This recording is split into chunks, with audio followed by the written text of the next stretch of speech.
Anytime you are dealing with a problem or a situation that's not good, accepting the fact of what it is very important. Control is a part of our life that we tend to give up pretty easily when we join the military, obviously. And we give up a lot of the control over ourselves and over our schedules, over our time, over our families, over the direction of our lives for, 4 years, 20 years, 30 years, whatever it may be. You have control of a lot more things than we give ourselves credit for. So mentally, if you can sift through them all and find the ones that you can and fix those, and the ones that don't, or the ones that you can't control, kind of fall to the wayside. We can fly around the weather, but we can't control whether a thunderstorm, materializes in front of us. All we can do is we can see that it's happening and react to it, but we certainly can't control it. So that's definitely taught me that reacting to those situations is more important than trying to control the situations. There are some things that aren't in your control. I don't worry about, in the military, I don't worry about where I'm at. I don't worry about the people that I work with, because you don't control that.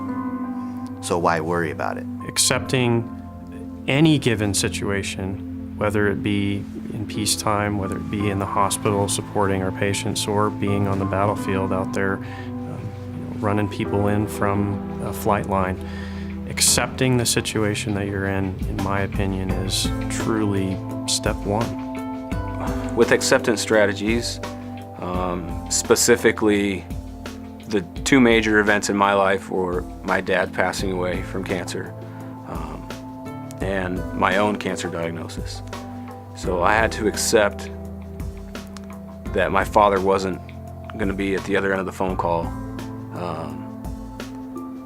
And I had to also accept my own humanity and accept that I was facing a dire situation with my own cancer diagnosis. So coming to terms with those two situations and accepting them for what they were helped me proceed with my life. Maybe what you're going through is incredibly difficult. Maybe you feel like you're not going to get through it. But the thing is, you are going to get through it. Maybe it'll take a few weeks, maybe it'll take a month, or maybe a year.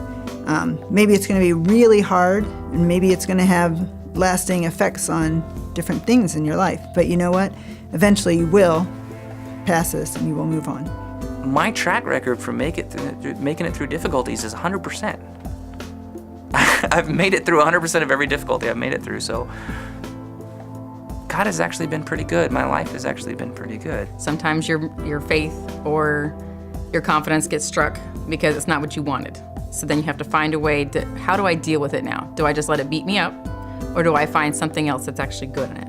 When we're facing these difficulties, by running away, we miss the blessing. But by wrestling and saying, I will not let you go until you bless me, that is where we receive the blessing. I think anybody can be positive, and you actually have to encourage people to stop focusing on everything that's bad in life and realizing that it doesn't matter how big or how bad it is, something positive came out of that.